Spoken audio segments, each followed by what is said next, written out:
ప్రభువు యేసుక్రీస్తు నామమున మీ అందరికీ శుభాభివందనాలు. అనుదిన ఆత్మీయ ఆహారము అనే ఈ కార్యక్రమానికి మీ అందరినీ ప్రేమపూర్వకంగా ఆహ్వానిస్తున్నాను. ప్రియమైన దేవుని బిడ్డలారా, అందరూ బాగున్నారా? మీ అందరూ బాగుండాలని క్రీస్తు పేరట మీకోసం ప్రతిదినము ప్రార్థన చేస్తూ ఉన్నాము. గమనించండి,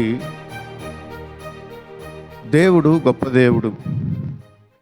మనము కొన్నిసార్లు విశ్వాస జీవితంలో కొనసాగుతున్నప్పుడు మనకు తెలియకుండానే దేవునికి దూరమైన పరిస్థితులు ఉన్నాయి.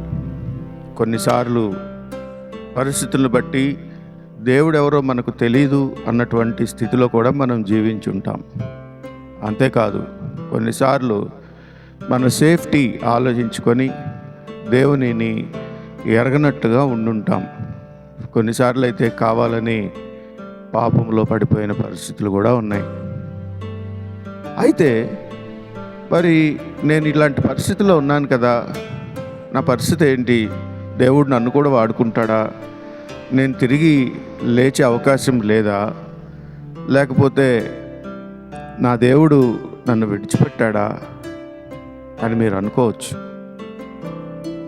అలాంటి పరిస్థితి రావచ్చు. కానీ ప్రియమైన దేవుని బిడ్డలారా, బైబిల్లో యేసు ప్రభుతో పాటు కలిసి ఆయన చేసిన సూచక క్రియలన్నింటినీ చూశాడు. ఆయన శిష్యులలో ఒకనిగా ఉన్నాడు. అన్నీ చూశాడు. చాలాసార్లు యేసుక్రీస్తుకు దగ్గరగా ఉన్నాడు. అంతేకాదు, ఆయన యేసు ప్రభువుని ప్రేమిస్తున్నాను అని చెప్పాడు. ఒకానొక సందర్భంలో రోమా సైన్యం వచ్చినప్పుడు కత్తితో ఆయన చెవు కూడా కోసేశాడు. ఇటువంటి గట్టి శిష్యుడు ఆయన ఎవరో కాదు, సీమోను పేతురు. ఈయన ఆ రోజు యేసుక్రీస్తుని అప్పగింపబడే రాత్రి అప్పటి వరకు ఆయనతో ఉన్నాడు. కానీ సందర్భం వచ్చినప్పుడు 3 సార్లు యేసు ఎవరో నాకు తెలియదు అన్నాడు. గమనించండి, కోడి కూసినప్పుడు యేసు ప్రభు ముఖం వైపు చూసినప్పుడు ఆ పరిస్థితి చూసుకొని చాలా దుఃఖపడ్డాడు, వేదన చెందాడు, క్షమాపణ పొందాడు, కన్నీటి పర్యంతమై. ఒక విధంగా చెప్పాలి అని అంటే గట్టిగా పశ్చాత్తాపడ్డాడు. గమనించండి, దేవుడు మనల్ని ఏర్పాటు చేసుకున్నాడు. దేవుని కార్యాలు చూసాం. దేవుడు మన ప్రార్థన విని అనేక గొప్ప కార్యక్రమాలు మన జీవితంలో చేశాడు. కానీ ఆత్మీయ జీవితంలో కొన్నిసార్లు రాజీ పడిపోయేటువంటి పరిస్థితి ఉండొచ్చేమో. కానీ మన దేవుడు ప్రేమమయుడు. పేతురుని వదిలిపెట్టలేదు. పేతురు చేసినటువంటి పరిచర్య బహు ఉన్నతమైనది. అపోస్తలుల కార్యాలు 5వ అధ్యాయం 15-16 వచనాలు చదువుతున్నాను, చూడండి. అందుచేత పేతురు వచ్చుచుండగా జనులు రోగులను వీధుల్లోనికి తెచ్చి వారిలో ఎవరి మీదనైనను అతని నీడ అయినను పడవలనని మంచముల మీదను పరుపుల మీదను వారిని ఉంచిరి.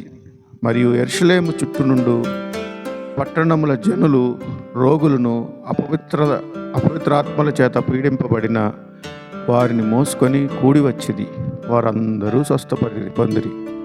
చూడండి, ఇటువంటి పేతురు నడుచుకుంటూ వస్తుంటే అక్కడున్న యెరూషలేము పట్టణంలో వారందరూ కూడా కనీసం ఆయన నీడపడిద్దేమో అని చెప్పి వచ్చారు. అంతేకాదు, వాళ్ళ పై వస్త్రాలు వేసి ఆయన నీడ పడితే చాలు మాకు స్వస్థత వచ్చిందని నమ్మారు. నిజమే, అక్కడ వచ్చిన వాళ్ళందరూ స్వస్థత.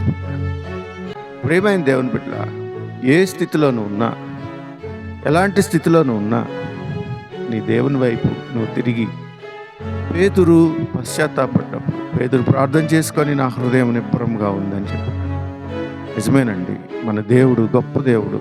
మనల్ని విడిచిపెట్టేటువంటి దేవుడు కాదు. ఇకనైనా నీ స్థితి ఏ స్థితి అయినా దేవుని వైపు తిరిగినట్లయితే నీ దేవుడు నిన్ను కాపాడాలని, నీ దేవుడు నిన్ను తిరిగి మరలా ఆయన పాత్రగా వాడుకోవాలని ఆశపడతా ఉన్నాడు. అట్టి కృప మనందరికీ దయచేయను గాక. పరిశుద్ధుడా, ప్రేమ కలిగిన తండ్రి, గొప్ప దేవా, నీ పాదాలకు వందనాలు. నిజమే, మా స్థితి ఏదైనా నీ వైపు చూస్తూ ఉన్నాం ప్రభు. అయినా నీ కోసం ప్రభా నైనా మేము ఎన్నో కార్యాలు చూసినాం, అంతేకాదు కొన్నిసార్లు నీకు దూరంగా ఉన్నాం. ఆయన దయచేసి ఆ స్థితిలో నుండి మమ్మల్ని తప్పించి నీ కృపలో మరలా తిరిగి చేర్చుకోమని అడుగుతా ఉన్నాం. ఈ వాక్యం వింటున్న నీ బిడ్డలందరికీ నీ గొప్ప కృప దయచేయమని యేసయ్య పరిశుద్ధ నామమున వేడుకుంటున్నాం తండ్రి, ఆమేన్. ఇప్పుడు మన తండ్రి అయిన దేవుని ప్రేమ, కుమారుని సహవాసము, పరిశుద్ధాత్మ తోడు సదాకాలం మనకు తోడుగా ఉండి నడిపించును గాక, ఆమేన్. ప్రియమైన దేవుని బిడ్డలారా, ఈ వీడియో మీకు నచ్చినట్లయితే లైక్ చేయండి, మా ఛానల్ సబ్స్క్రైబ్ చేయండి.